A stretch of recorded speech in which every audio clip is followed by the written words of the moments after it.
राम सेना के कूच की सूचना पाकर रावण आपात सभा आहूत करते हैं और मंत्रियों के साथ विचार विमर्श करता है।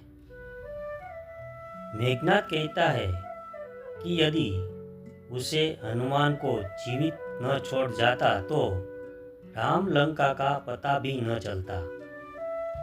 सेनापति अंकम्पन का विचार है कि राम सेना लंका पहुंचने के लिए 100 योजना समुद्र पार नहीं कर सकेगी।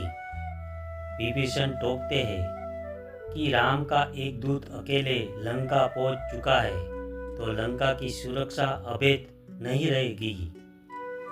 विभीषण राम को सम्मानजनक शब्दों में संबोधित करते हैं तो रावण क्रोधित होता है। मेघनाद चाचा विभीषण राक्षस कुल का द्रोही कहता है। विभीषण भतीजे मेघनाद को अनुभवहीन बालक कहकर नीति समझाने का प्रयास करते हैं।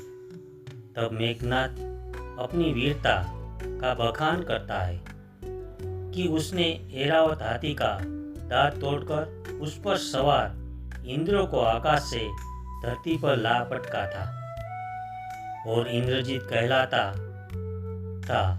उसे ना समझ बालक कैसे कहा जा सकता है। विभीषण लंकेश के कहते हैं कि वह रावण की शौर्य की गाथा न भूले।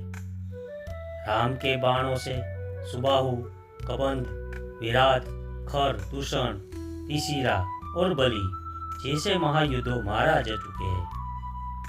उनके दूत के शौर्य से लंका का विनाश चिन्ह आज भी दिखाई पड़ रहा है। विभीषण कहते हैं कि जिस राजा के मंत्री चांडूकर होते हैं और भयवश राजा के सिर्फ प्रिय बात करते हैं, उस राजा और उस राज्य का शीघ्र ही नाश हो जाता है।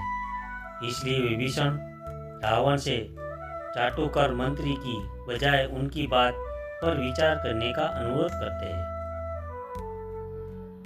रावण विभीषण पर हनुमान को लंका के भेद बताने का दोषी करार देते हैं और उन्हें राज्य से निष्कासित करते हुए पद प्रहार करता है। विभीषण नीचे गिरते हैं। पूरी राज्यसभा विभीषण के ये यू अपमान पर हंसती है। विभीषण के हितैषी परामर्शदाता उनसे कहते हैं कि उनके पास इतना सैन्य बल नहीं है कि वे राजा विद्रोह करके रावण को सिंहासन पे उतार सके। इसलिए उन्हें राम की शरण में जाकर उनके साथ मिल जाना चाहिए। विभीषण धर्म संकट में पड़ जाते हैं। वे अपनी माँ कैकसी से परामर्श लेने जाते हैं। कैकसी कहती है कि अगर विभीषण लंका में रुके तो रावण उन्हें बंदी बना सकता है।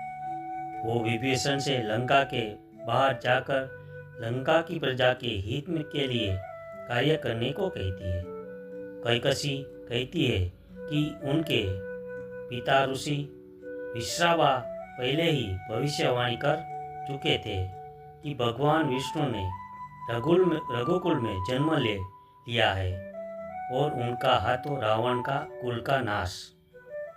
Subscribe, like, share @mythology Bharat. धन्यवाद।